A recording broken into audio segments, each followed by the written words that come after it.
बिस्मिल्लाहिर्रहमानिर्रहीम। आज हम एक और अहम मौजू पे बात करेंगे। उन बच्चों के हवाले से जो बच्चे बिस्तर गीला करते हैं या बिस्तर पर पेशाब करते हैं। तो किस उम्र में बच्चों को बिस्तर गीला नहीं करना चाहिए या बिस्तर पे पेशाब नहीं करना चाहिए, और जो बच्चे बिस्तर गीला करते हैं उसकी मुख्तलिफ वजूहात कौन सी हो सकती हैं, और अमूमी तौर पे घर में हम क्या तदाबीर या इलाज इख्तियार कर सकते हैं स्पेसिफ़िक इलाज के अलावा।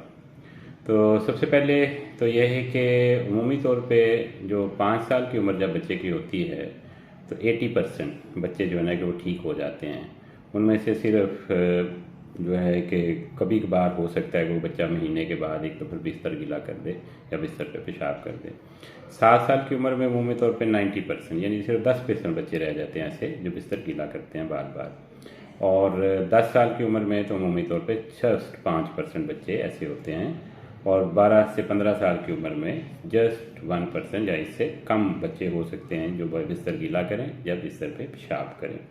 तो इस उम्र में अमूमी तौर पे बच्चों को ठीक हो जाना चाहिए। इसके पीछे अब बिस्तर जो बच्चों में होता है ये मसाइल या रहते हैं, तो उसके पीछे मुख्तलिफ वजूहात। वैसे बच्चे जो जहनी तौर पे किसी मसाइल का शिकार होते हैं, डेवलपमेंटली यानी कि पीछे होते हैं, जिनके मसाने का इशू होता है, जब कैपेसिटी ठीक नहीं होती, या उसमें कोई प्रॉब्लम आई होती है उस वजह से होता है, या जेनेटिक इश्यूज़ होते हैं। जेनेटिक इश्यूज़ ये होते हैं कि मदर फादर में अगर हिस्ट्री है उनकी, तो तब भी ये इशू हो सकता है कि वो लोग बच्चे जो है ना कि बाद में बिस्तर गीला, अगर मदर फादर में किसी एक में हिस्ट्री रही हो तो उनमें 50% चांस होते हैं, और अगर दोनों में हो तो 75% चांस होते हैं कि ये बच्चे बिस्तर गीला करते रहेंगे ख़ास उम्र तक, उसके बाद भी। ठीक है। और इसके अलावा जो है कि कुछ अगर इसके बाद भी ठीक नहीं होते तो उसके अंदर बहुत से और मसाइल हैं जो पैदाइशी तौर पे मसाने का, गुर्दों का जो है ना कि उनसे रिलेट जो है ना कि मुख्तलिफ चीज़ें हैं उनके साथ रिलेट करता हो सकता है, जिस वजह से ये लोग बच्चे बिस्तर गीला करते हैं। अब हम आते हैं मुख्तसर इस बात की तरफ कि इन बच्चों का इलाज कैसे किया जाए। सबसे बड़ी बात ये होती है कि इन बच्चों का जो है कि रात के वक्त, क्योंकि ख़ास तौर पे ज़्यादा बिस्तर, बाहर लोग बच्चे दिन के वक्त भी बिस्तर गीला कर देते हैं जब सोते हैं तो, लेकिन रात के वक्त ख़ास तौर पे जो बच्चे हैं उनको ये किया जाए कि सोने से 2 घंटे पहले उनका लिक्विड यानी पानी, चाय वगैरह जो भी आप देते हैं उसको बंद कर दिया है। और ख़ास तौर पे जो कोला ड्रिंक्स हैं, कोक है, पेप्सी है, इस तरह की जो चीज़ें हैं वो तो बिल्कुल बैन कर दी जाएँ, चाय ना दी जाए इन बच्चों को। लेकिन सोने से 2 घंटे पहले तक लिक्विड, बिल्कुल दूध भी पिलाना तो उससे पहले पिला दें, उसके बाद बच्चों को ना दें। और जब बच्चे सो जाते हैं तो अमूमी तौर पे 1-2 घंटे के बाद वो गहरी नींद में होते हैं, तो उस वक्त इन बच्चों को उठाकर वॉशरूम लेके जाएं और कुछ हद तक ये प्रैक्टिस करें। उसके बाद दूसरा ये इनिशिएटिव लें, वो ये है कि बच्चों को रिवार्ड वगैरह दिया करें, यानी कि बच्चे को यानी कि जहनी तौर पे जैसे साइकोथेरेपी होती है वो की जा सकती है, कि बच्चे को आप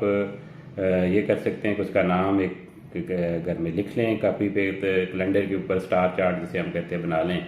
और बच्चे को ये मोटिवेट करें, या उसकी कोई पसंदीदा चीज़ भी हो सकती है और बाज़ का मनी की सूरत में रिवार्ड दिया जा सकता है कि बच्चे को ये बताया जाए कि जिस दिन आप बिस्तर गीला नहीं करोगे उस दिन आपको ये रिवार्ड मिलेगा, और जितने दिन का होगा उतने दिन आपका इकट्ठा होता जाएगा या आपको साथ साथ मिलता जाएगा। इससे ज़हनी तौर पे बच्चा जो है ना कि मजबूत होता है और बच्चे बिस्तर गीला करना छोड़ देते हैं। इसके अलावा बहुत सी और तदाबीर हैं, मुख्तलिफ अलार्म हैं जो मुख्तलिफ ममालिक में भी यूज़ होते हैं, उससे भी बेहतरी आती है। इसके अलावा कुछ अद्वियात हैं, लेकिन यह है कि वो अद्वियात लास्ट हल होता है अमूमी तौर पर, उनमें फेलियर के चांसेस भी ज़्यादा होते हैं कि ये बच्चे दोबारा जब दवाई छोड़ते हैं तो इनको प्रॉब्लम हो। और अगर बहुत ज़्यादा प्रॉब्लम है, इन्फेक्शंस हैं, बच्चे की यूरिन से स्मेल आती है, तो फिर उनके इलाज की ज़रूरत होती है। जैसे प्राइमरी एंजियोग्राफी होता है और सेकेंडरी होता है। प्राइमरी अमूमी तौर पर तक बच्चे कंटिन्यूस गीला किए